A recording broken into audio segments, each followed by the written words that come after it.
সাধক রামপ্রসাদ।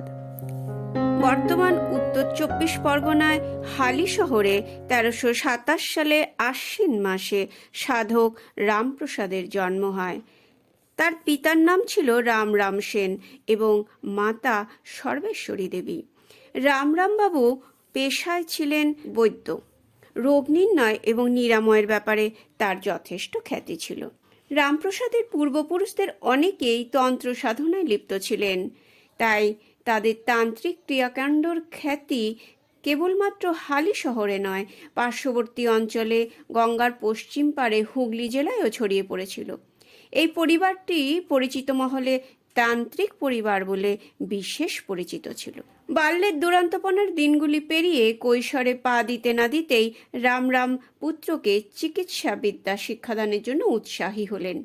কিন্তু এই ব্যাপারে তিনি যত আগ্রহী ছিলেন তার চেয়ে অনেক বেশি অনীহা রামপ্রসাদের মধ্যে লক্ষিত হলো। ব্যাকরণ এবং সাহিত্যের প্রতি আগ্রহ বাল্যকাল থেকেই রামপ্রসাদের মধ্যে ছিল।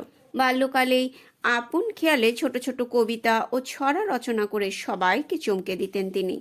তখনকার দিনে উর্দু এবং ফার্সি ভাষার কদর যথেষ্টই ছিল, তাই রামপ্রসাদ অল্প বয়সেই এই বিশেষ ভাষা দুটি শিক্ষা লাভ করলেন।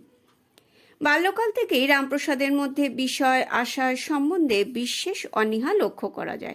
ঘর সংসার সম্বন্ধে সম্পূর্ণ উদাসীন, বৈষয়িক কাজেও তেমন কোনো আট নেই। সকাল সন্ধ্যায় যখনই সময় পেতেন গুটি গুটি গিয়ে হাজির হতেন বাড়ির অদূরবর্তী গঙ্গাপাড়ের শ্মশানে। সেখানে সারা বছর কোনো না কোনো তন্ত্র সাধক ধুনি জেলে সাধনায় লিপ্ত থাকতেন। রামপ্রসাদ তাদের সান্নিধ্য লাভে ফরমাইশ খেটে গাঁজা সেজে দিয়ে তাদের সন্তোষ উৎপাদনে প্রয়াসী হতেন। আবার কখনো বা সুললিত কণ্ঠে স্বরচিত গান গেয়ে শুনিয়ে সাধু সন্ন্যাসীদের মনোরঞ্জন করতেন। রামপ্রসাদের বাউন্ডুলে মতিগতি দেখে তার পিতা ও মাতা যথেষ্ট চিন্তিত হয়ে পড়লেন।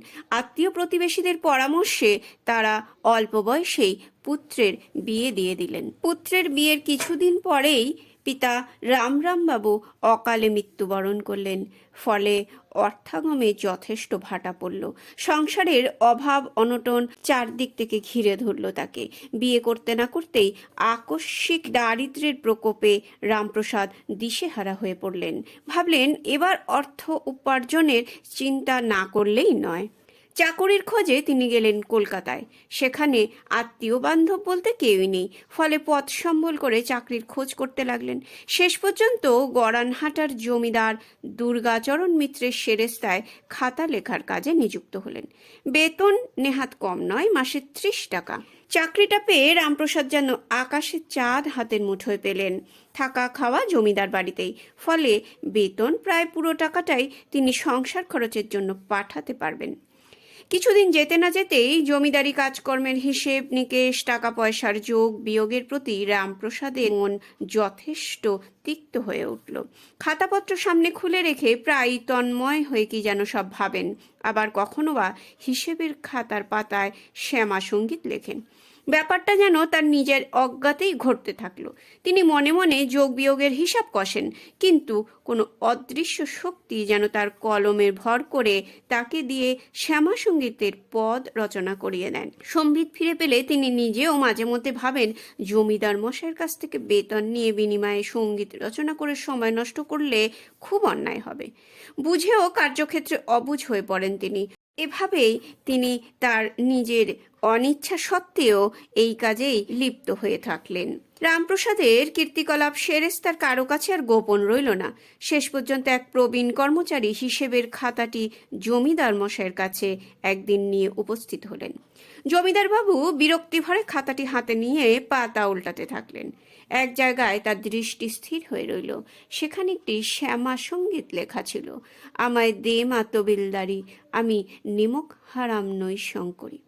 জমিদার মশাই গানটি পড়ে কয়েক মুহূর্ত চোখে মুখে গাম্ভীর্যের এক ছাপ এঁকে অপলক দৃষ্টিতে খাতাটি দেখতে থাকলেন। উৎসাহে আবারও গানটি আদ্যপান্ত পাঠ করলেন। এবার কৌতূহলবশত পুরো খাতাটি ঘাটাঘাটি করলেন। দেখলেন প্রবীণ কর্মচারীটি অসত্য ভাষণে তাকে মোটেই বিভ্রান্ত করার চেষ্টা করেনি। সত্যই খাতাটিতে এক ভগ্নাংশ জুড়ে আধ্যাত্মিক কবিতা ও গানের কলি রেখা রয়েছে। তিনি বিদ্যাবুদ্ধি দিয়ে বিচার করে বুঝলেন প্রত্যেকটি কবিতায় উচ্চমানের কবিত্ববোধ ও আধ্যাত্ম জ্ঞানের পরিচয় সুস্পষ্ট। জমিদারের ঘরে রামপ্রসাদের ডাক পড়ল। ভয়ে জড়সড় হয়ে রামপ্রসাদ এলেন জমিদারবাবুর সামনে। দৃঢ় বিশ্বাস, এবার এই কৃতকর্মের জন্য ভৎসনা তো শুনতেই হবে, বোধ করি চাকরিটিও খোয়াতে হবে। কিন্তু কার্যত বিপরীত প্রতিক্রিয়া ঘটল। তাকে দেখেই জমিদার দুর্গাচরণ ভাব বিমুগ্ধ কণ্ঠে বললেন, রামপ্রসাদ, মানুষ চিনতে আমি ভুল করেছি। তোমাকে যোগ বিয়োগে আর লাভ লোকসানের হিসেব কষতে দিয়ে বড়ই অন্যায় হয়েছে। রামপ্রসাদ বিস্ময় ভরা চোখে জমিদারের দিকে তাকিয়ে রইলেন। জমিদারবাবু বলে চলল, হ্যাঁ রামপ্রসাদ, আমি তোমার প্রতিভায় যথেষ্ট সহায়ক হতে চাই। আশা করি সে সুযোগ থেকে তুমি আমাকে বঞ্চিত করবে না। তুমি বাড়ি ফিরে যাও, কবিতা আর সঙ্গীত রচনায় নিজেকে নিযুক্ত করো। বাড়িতে অভাব অনটন লেগেই রয়েছে। রামপ্রসাদের কথাটা শেষ হওয়ার আগেই জমিদারবাবু বললেন, তোমার আর্থিক অসুবিধার কথা মাথায় রেখেই আমি প্রস্তাবটি দিয়েছি। তুমি নিজেকে এই সৃষ্টির কাজে নিযুক্ত করো। ঘরে বসে তোমার প্রাপ্য বেতন তুমি পেয়ে যাবে। জমিদারবাবু আবারও বললেন, আমার কথার উপর তুমি আস্থা রাখো। তুমি নিশ্চিন্তে বাড়ি ফিরে যাও। তোমার কবিত্ব প্রতিভার প্রতি আমার আন্তরিক শ্রদ্ধা রয়েছে। আমি চাই তোমার প্রতিভা ফলে ফুলে সমৃদ্ধ হয়ে উঠুক। রামপ্রসাদ সশ্রদ্ধ দৃষ্টিতে জমিদার বাবুকে প্রণাম জানালেন। জমিদারের ভালোবাসাকে সসম্মানে মাথা পেতে নিয়ে রামপ্রসাদ ফিরে এলেন হালি শহরের বাড়িতে। এবার আর তার সংসারে কোনো অভাব অনটন রইল না।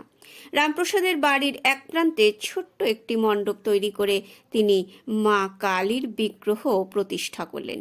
সকাল সন্ধ্যা শ্যামা মায়ের পায়ের সামনে আসন পেতে বসে তিনি জপ করতেন। স্বরচিত শ্যামা সঙ্গীত হল তার সাধনার এক অতি বিশেষ অঙ্গ। বাড়ির অদূরে বেগবতী পুণ্যতয়া গঙ্গা নদী। গঙ্গার তীর ঘেঁষে অতি প্রাচীন এক অশ্বত্থ। তিনি সময় সুযোগ পেলেই সেখানে চলে আসেন। উদাস ব্যাকুল মনে আপন খেয়ালে স্বরচিত শ্যামা সঙ্গীত গেয়ে যান। শ্যামা মায়ের স্বভাবভক্ত ও সাধক রামপ্রসাদ বিয়ের কিছুকাল পরে কুলগুরুর কাছে দীক্ষা নিয়েছিলেন। এবার তার মন শ্যামা মায়ের দর্শন আকাঙ্ক্ষায় আকুল হয়ে ওঠে। সাধনা দরকার, কঠোর সাধনা। প্রেম ভক্তি সমন্বিত এই আকুলতা ছাড়া মাতৃদর্শন সম্ভব নয়। পূজা মণ্ডপের অদূরে তিনি তৈরি করলেন পঞ্চমুণ্ডির আসন। ঘর সংসার সন্তানাদি আছে বটে, কিন্তু তাদের ভরণ পোষণের চিন্তা তিলমাত্র আর তাকে করতে হয় না। জমিদার দুর্গাচরণ চিন্তামণি রূপে তার সংসারের যাবতীয় দায়িত্ব মাথা পেতে নিয়েছেন। অতএব সংসারের সবের মধ্যে থেকেও নিজে কোনো কিছুর মধ্যে বিশেষভাবে জড়ালেন না তিনি। ফলে সংসারের প্রতি নির্মোহ ও নির্লিপ্ত সাধক রামপ্রসাদ নিশ্চিন্ত মনে পঞ্চমুণ্ডির আসনে আশ্রয় নিলেন। শ্যামা মায়ের আরাধনায় মন প্রাণ সঁপে দিলেন। বাংলা, বিহার, উড়িষ্যার নবাব ছিলেন সেই সময়তে সিরাজউদ্দৌলা। একবার তিনি নৌকাযোগে মুর্শিদাবাদ থেকে হালি শহর ঘাটের কাছ দিয়ে যাচ্ছিলেন। সাধক রামপ্রসাদ তখন গঙ্গার ধারে তার প্রিয় অশ্বত্থ গাছের গুড়িতে হেলান দিয়ে উদাত্ত কণ্ঠে শ্যামা সঙ্গীত গেয়ে চলেছেন। তার সুললিত কণ্ঠের গান সিরাজউদ্দৌলার মনকে আকৃষ্ট করে, বিশেষভাবে তার মনে প্রভাব বিস্তার করে। মাঝিকে তিনি নৌকা কূলে ভেড়াতে বললেন, অনুরোধ করলেন রামপ্রসাদকে নৌকায় উঠে আসতে। রামপ্রসাদ নবাবের অনুরোধে ফার্সি এবং হিন্দিতে রচিত কয়েকটি গান গেয়ে নবাবের মনোতুষ্টির চেষ্টা করলেন, কিন্তু এতে নবাব সন্তুষ্ট হলেন না। তিনি অনুরোধ করলেন স্বরচিত শ্যামা সঙ্গীত গেয়ে শোনাতে, যে গান তাকে আকুল করে তীরে নৌকো ভেড়াতে বাধ্য করেছিল। এবার রামপ্রসাদ তাৎক্ষণিক কয়েকটি পদ রচনা করে তাতে সুর সংযোগ করে সিরাজউদ্দৌলা নবাবকে গেয়ে শোনালেন। নবাব তন্ময় হয়ে রামপ্রসাদের গান শুনতে লাগলেন। গান শেষ হলে তিনি ভাবাপ্লুত কণ্ঠে তার গানের ভূয়সী প্রশংসা করলেন। নদিয়ার রাজা কৃষ্ণচন্দ্র ছিলেন যথার্থই একজন ধর্ম অন্তঃপ্রাণ। বহু নিষ্ঠাবান ব্রাহ্মণ, পণ্ডিত এবং ধর্মাচারী তার দ্বারা উপকৃত হয়েছেন। তিনি তার পারিষদের মুখে ভক্ত রামপ্রসাদের কবিত্ব শক্তি এবং কালী সাধনার কথা শুনে একদিন নৌকা যোগে হালি শহরে রামপ্রসাদের বাড়িতে উপস্থিত হন। তিনি তার স্বরচিত গানের মাধ্যমে অসাধারণ কবিত্ব প্রতিভার পরিচয় পেয়ে মুগ্ধ হয়ে ওঠেন। তিনি প্রীতির নিদর্শন স্বরূপ রামপ্রসাদকে তার সভাকবি নিযুক্ত করতে ইচ্ছা প্রকাশ করেন, কিন্তু রাজসভার সুখ ঐশ্বর্যের প্রতি তার বড়ই অনীহা। রাজা কৃষ্ণচন্দ্রের প্রস্তাব সসম্মানে ভক্ত রামপ্রসাদ প্রত্যাখ্যান করলেন। রাজা কৃষ্ণচন্দ্র তখন তাকে 1 বিঘা নিষ্কর জমি দান করলেন।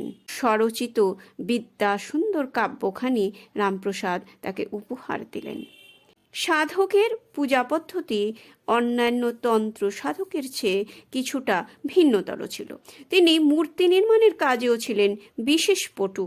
রোজ সকালে গঙ্গায় প্রাতঃস্নান সেরে গঙ্গা থেকে একতাল গঙ্গা মাটি নিয়ে এসে তা দিয়ে গড়ে তুলতেন তিনি কালী মূর্তি। তারপর বসতেন পুজোয়। পরদিন সকালে সেটাকে গঙ্গায় ভাসান দিয়ে দিতেন। এমনই চলত প্রতিদিন। রামপ্রসাদের দৃষ্টিতে ভুবন মোহিনী করুণাময়ী মা শ্যামা যেন তার ঘরের কেউ, নিতান্তই কাছের মানুষ। ছেলে যেমন মাকে ভয় করে না, তেমনি রামপ্রসাদও মাকে ভালোবাসা ও শ্রদ্ধাপূর্ণ ভক্তিতে আকুলতার সঙ্গে কাছে পেতে চাইতেন। সময় পার হয়ে যায়। ভক্ত রামপ্রসাদ দিনরাত্রির একটি বড় অংশ কাটাতে লাগেন তার পঞ্চমুণ্ডীর আসনে। প্রতিদিন 13 সহস্র জপ করতে থাকেন। পঞ্চমুণ্ড হল পঞ্চভূতের প্রতীক, যেমন ক্ষিতি, অপ, তেজ, মরুত, বোম, জ্ঞানেন্দ্রিয়, চক্ষু, কর্ণ, নাসিকা, জিহ্বা ও ত্বক। এই পঞ্চমুণ্ডেই হল আত্মার আসন। আত্মা অবিনশ্বর। এই অবিনশ্বর আত্মায় মনস্থাপন করাকেই পঞ্চমুণ্ডের আসনে উপবেশন করা বলে। ভক্তের চোখের জলে আকুল আহ্বানে আনন্দময়ী মা আর বেশিক্ষণ মুখ ঘুরিয়ে থাকতে পারলেন না। রামপ্রসাদের আকুল আবেদনে তার চিরবাঞ্ছিতা মা কালী একদিন সত্যি সত্যি এসে উপস্থিত হলেন তার কাছে। তবে ইষ্টদেবীর আসনে নয়, ছদ্মবেশে তার কন্যার রূপ ধরে তার বেড়া বাঁধার কাজে সাহায্য করতে এক অলৌকিক লীলা প্রকাশ করলেন মা শ্যামা। সেদিন সন্ধ্যা হতে না হতেই প্রবল ঝড় উঠল। একদিকে গঙ্গার উত্তাল রূপ, অন্যদিকে প্রলয়ঙ্কর ঝড়ের তাণ্ডব। সৃষ্টি বুঝি ধ্বংস হয়ে যায়। প্রকৃতি দেবী আজ যেন বদ্ধপরিকর। হালিশহর গ্রামের বহু বাড়িঘর ভেঙে তছনছ হয়ে গেল। ঝড় বৃষ্টির প্রকোপ এক সময় কমল বটে, কিন্তু তার স্মৃতি রেখে গেল গ্রামের সর্বত্র। গাছ উপড়ে পড়েছে, রাস্তা বন্ধ, কারো ঘর ধসে পড়েছে, কারো ঘরের ছাদ ভেঙে পড়েছে, আবার কারো ভেঙেছে বেড়া। গ্রামে কয়েক ঘর ব্রাহ্মণের বাস।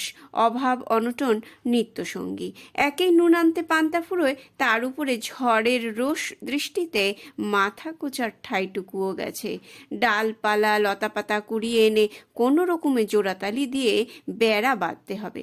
মা মরা মেয়েদের নিয়ে তখন ভক্ত রামপ্রসাদ বাস করেন তার কুটিরে। কখন কি হয়ে যায় কে জানে।